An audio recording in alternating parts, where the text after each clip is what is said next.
Pre-existing injuries, impairments, this is like a word that everybody, the minute you hear it, you immediately conclude that you're screwed. And whether it's a pre-existing condition, it's a term that you hear in the media, you hear in discussions about insurance, and it's automatically like a bad word or phrase. And you think that this is a terrible thing and that I'm screwed no matter what because I had a pre-existing impairment. But the truth is that it's the farthest thing from the truth.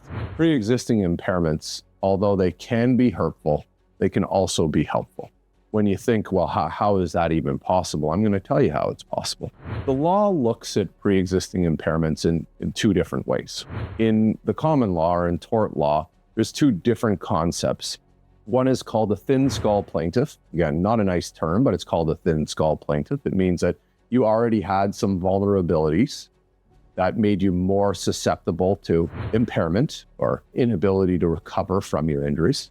And then there's also the concept that the defense or the insurance industry grabs onto, which is called the crumbling skull plaintiff, which again is a concept where because of your pre-existing impairments, you would have been like this anyways, and that the accident had nothing to do with this, and that your horrible state that you're currently in, it wasn't our fault, it's your fault, the victim, and you would have been like this anyways. You would have deteriorated to this point anyways.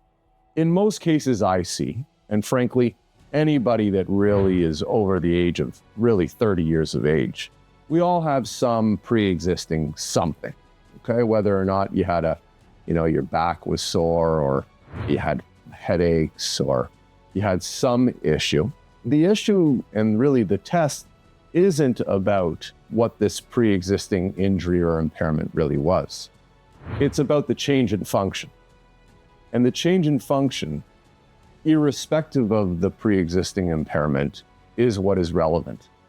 And more specifically, pre-existing conditions inherently can make you more vulnerable.